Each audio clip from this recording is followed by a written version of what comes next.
علم و عرفان کی وجہ سے ہوتے ہیں. بظاہر دیکھنے میں ہاتھ ایسے ہیں، پاؤں ایسے ہیں، جسم ایسا ہے، لیکن ان کی جو تخلیق ہے وہ نور سے ہوئی ہے،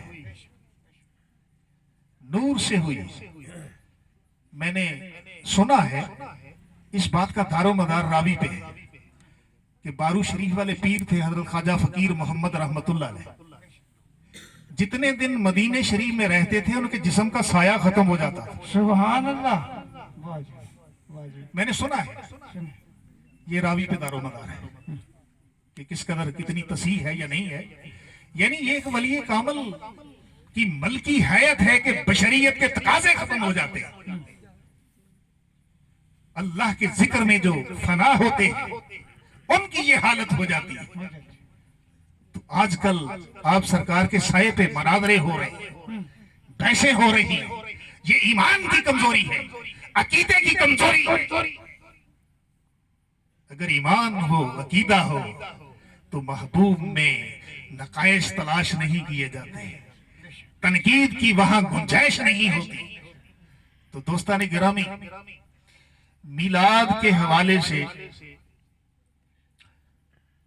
آپ حضور علیہ السلام یہ زمانے کے ساتھ ساتھ تغیر تبدل ہوتا رہا میلاد کے منانے میں. لیکن اگر صحابہ کرام کی زندگیوں کا مطالعہ کیا جائے تو یہ بات اظہر میں نشمس ہو جاتی ہے. بڑی اتھنٹک بات ہے بھئی. ایک ہوتا ہے حضرت امام شامی رحمت اللہ علیہ نے فتاوی شامی میں ایک شرعی اصول نقل کیا ہے. شرعی اصول ضابطہ کیا ہے حرمت حلت کے بارے میں، جائز نجائز کے بارے میں، صحیح غلط کے حوالے سے. امام شامی فتاوی شامی میں اصول لکھتے ہیں کہ جس چیز کی ممانعت یا ناجائز ہونا یا حرام ہونا قرآن و سنت کی نص سے ثابت نہ ہو وہ چیز اپنی اصل پہ جائز ہوتی ہے. یہ حضرت امام شامی رحمت اللہ علیہ نے اپنے فتاوی شامی میں اصول نقل فرمایا ہے. تو اب بتائیں صحابہ کے زمانے میں ولادت کے تذکرے نہیں ہوتے تھے؟ ہوتے تھے. آپ کی سیرت کے پہلو بیان نہیں کیے جاتے تھے؟ کیے جاتے تھے.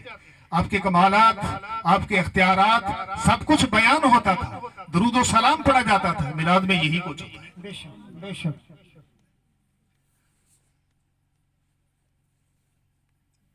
با دال عین، بدا عربی میں بدعت کا اصلی مادہ ہے.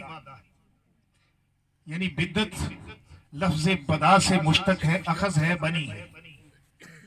بدیع السماوات، اللہ تعالیٰ نے قرآن میں فرمایا کہ میں نے آسمانوں کو پیدا کیا، بنایا. بدیع بنانے والا، بدا جس چیز کو بنایا جائے، بدا اس سے لفظ بدعت نکلا ہے، بنا ہے. تو بدا کا لغت میں معنی ہوتا ہے بنانا. جس چیز کا وجود نہ ہو اس چیز کو ماض وجود میں لانا.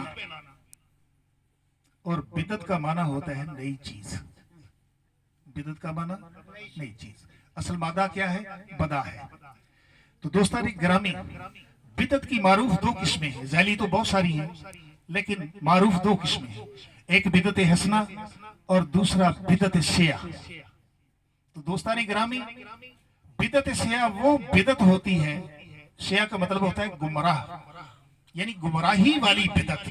ایسا نیا طریقہ جو عمل کرنے والے کو گمراہی کی طرف لے جائے وہ بدعت سیاہ ہے.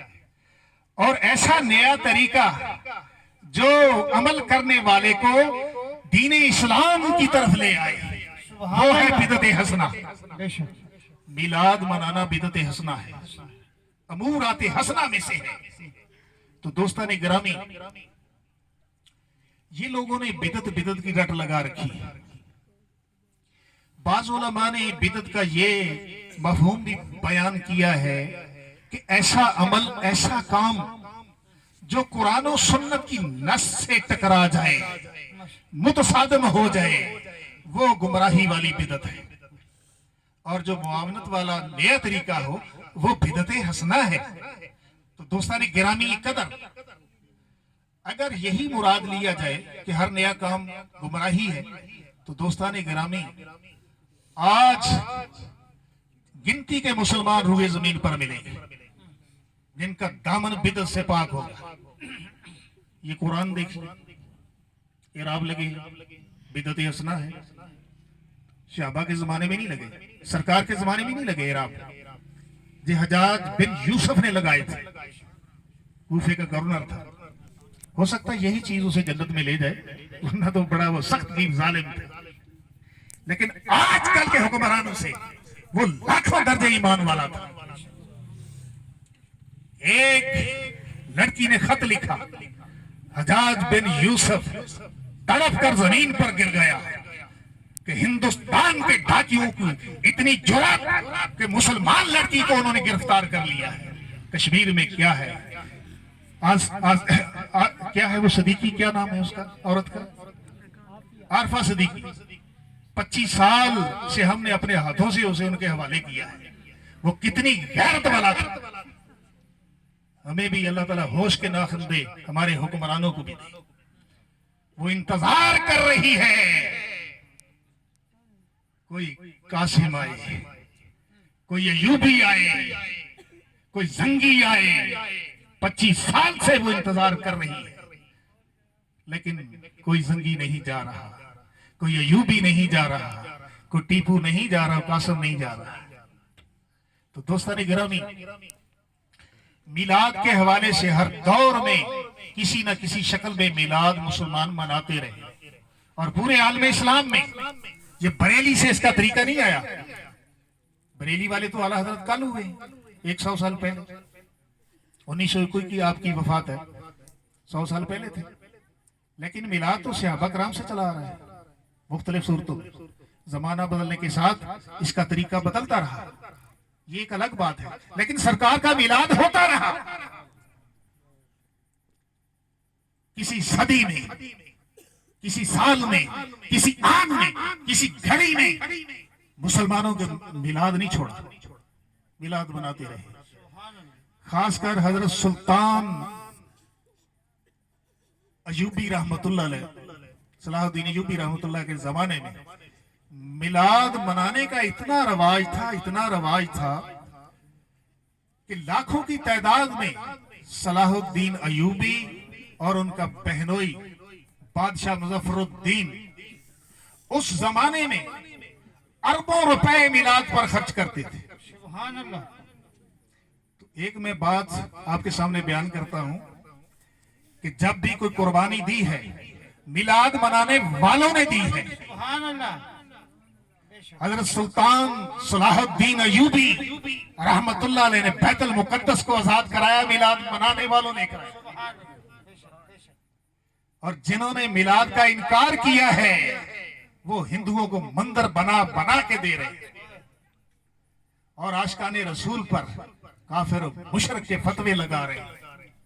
یہ بھی حدیث سے ثابت ہے, ایسا یہ کرنا ہے قیامت تک کرتے رہے. تو دوستین گرامی, اگر سرکار کا میلاد منانا ہی بدعت ہے, شرک ہے, تو اسلام نام کی کون سی چیز ہے؟ کوئی چیز نہیں ملے گی. نبی کی محبت, آپ کا عشق, انتا عشقی و آنا عشقوں کا, اے محبوب میں تیرا عشق تو میرا عشق ہے. اسی لیے علامہ اقبال رحمت اللہ علیہ نے قوت عشق سے ہر پست کو بالا کر دے, دہر میں اسم محمد سے اجالا کر دے. ماشاءاللہ. نعرہ تکبیر, نعرہ رسالت, جشن عید میلاد النبی, علماء اہل سنت. ماشاءاللہ, بہت اچھے. اولو ما خلق اللہ نوری. ایک حدیث میں, حدیث جابر ہے, حضرت جابر رضی اللہ تعالیٰ عنہ نے بارگاہ رسالت مآب میں عرض کیا, یا رسول اللہ قربان قلبی وروحی, یہ فرمائیے کہ اللہ رب العزت نے سب سے پہلے کس چیز کو پیدا فرمایا؟ تو آپ سرکار نے زبان نبوت سے گوہر افشانی فرمائی, ان اللہ خلق قبل الاشیاء نور نبیک من نور. کہ اے جابر, سب سے پہلے اللہ رب العزت نے تیرے نبی کے نور کو اپنے نور سے پیدا کیا. صرف نور سے نہیں اپنے نور سے. تو یہاں بھی لے دے ہوتی ہے. اعتراض کر